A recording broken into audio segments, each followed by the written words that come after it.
Hey guys, Andre here and welcome to the second video of the 30 mixing tips series. And so if you didn't see the first video of the series, I'll put the link of this playlist in the description. In this video I want to share with you how I go about mixing snare drums, and as always you can download the multi-tracks in the link in the description. So without further ado, let's jump to the dog.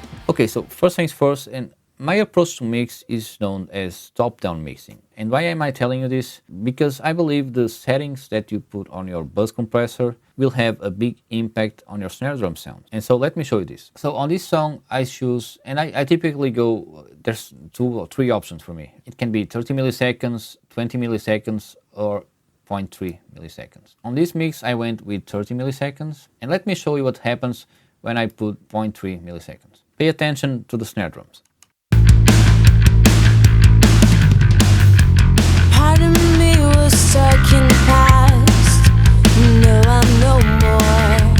It's been a So what happens is, first of all, the volume is dropping because I'm doing this after the fact. If I started this mix with 0.3 milliseconds, the volume will be at the same level. But you hear too much more compression happening, and the characteristics of the snare are different because with a 30 milliseconds attack we have this really big and punchy snare, and with a 0.3 milliseconds it's still punchy but not as big, and the length is much shorter. So it really depends about your take and your taste and your approach on the song that you will be mixing. And if you start mixing with a bus compressor on your mix bus, you will end up using much less compression on the individual tracks. Now let me show you a different song. So on this song, which is more heavy, I guess. Now first of all, I used a different Mixbus compressor, which I'll get into that in a different video, but the attack is 0.3 because I wanted a different sound for not only for the snare, but for the whole drums and for the whole mix. But now let's check out the snare. First, let's hear in context.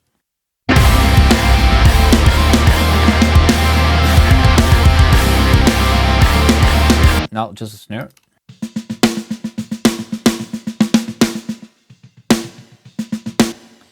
Okay, so as you can see, it's a big difference between this mix and the other one. The approach was totally different. Now let's hear without any processing and without these 2 sends. One is reverb and the other is parallel compression.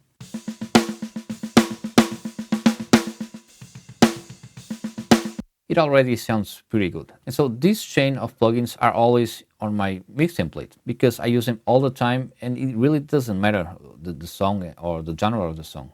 There's some things that I can change, but usually I end up using all this chain every time. And so the first plugin is the Pro MB, which I love, and in this case I'm using as a gate. And so the way I set up this Pro MB is that when the snare is not hitting, the compressor will compress both these bands, which are the bands where you can hear the bleed of the cymbals and the kick drum. And when the snare hits, it's not compressing. And so let me show you the difference, without and with.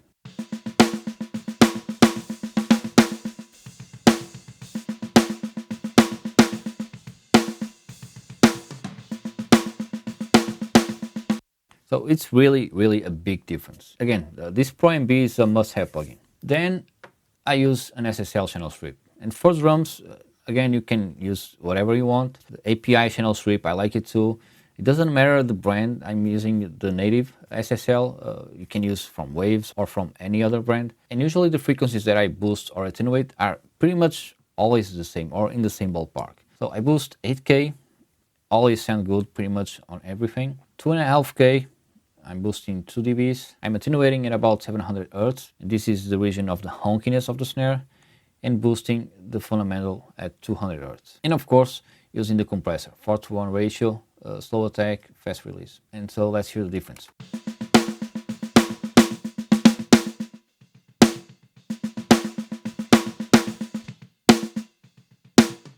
I'm using the expander here too, because I wanted to have a shorter link. The next one is from Slate Digital, and what I'm using here is saturation and the custom series. This EQ is fantastic, both for kick drums, for snare, and pretty much everything. You can use it on everything. And so the saturation is for shaving off the transient, the initial transient of the snare, so it doesn't poke my ears. And with the custom series, I'm adding more body and a little bit more air. So let's listen without and with.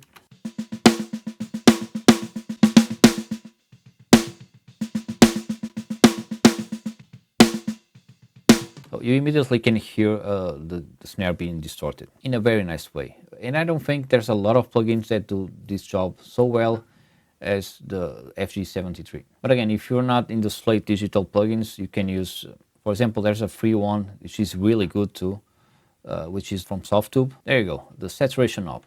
This is free and this sounds really good. And last but not least, in my chain, which you can replace this one too, the saturation, it's the Magma BB tubes, the new one from Waves. And I'm using this one to add more saturation and more character to the snare. And I think it sounds really, really good on snares. So let's hear without and with.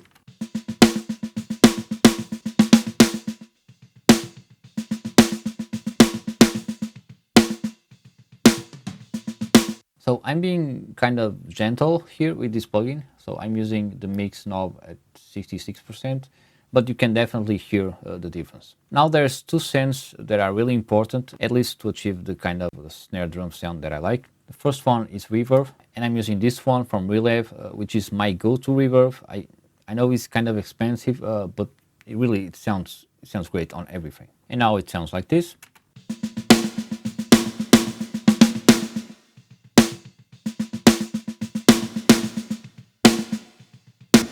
I really like it. And the second buzz is a parallel compression. And I have good news for you because I'm actually trying it and I like it a lot. This free plugin, which is the X-Stressor from Kiv Audio, is free. You can go to Kiv Audio and download it. I usually go with the Slate Digital again, but I find that this one works as good. And so here's without, and then I will turn it on.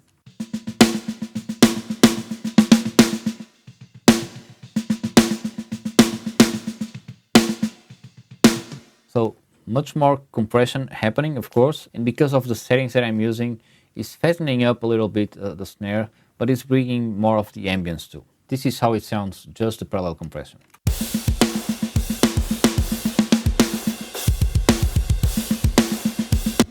So it's compressing a lot. And so this is the snare processing that I usually use, but there's something really important here that I want to show you, which is the snare room sample. But let me show you what it does.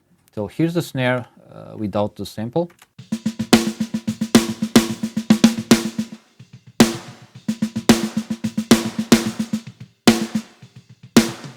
So let me show you just the snare room.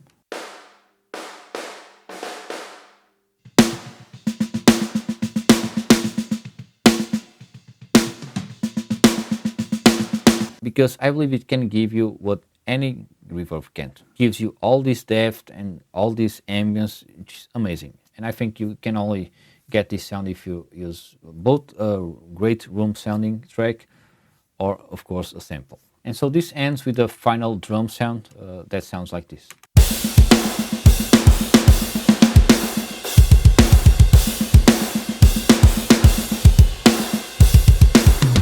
And that's it for today's video, my friends. I hope to see you in the next video. Cheers!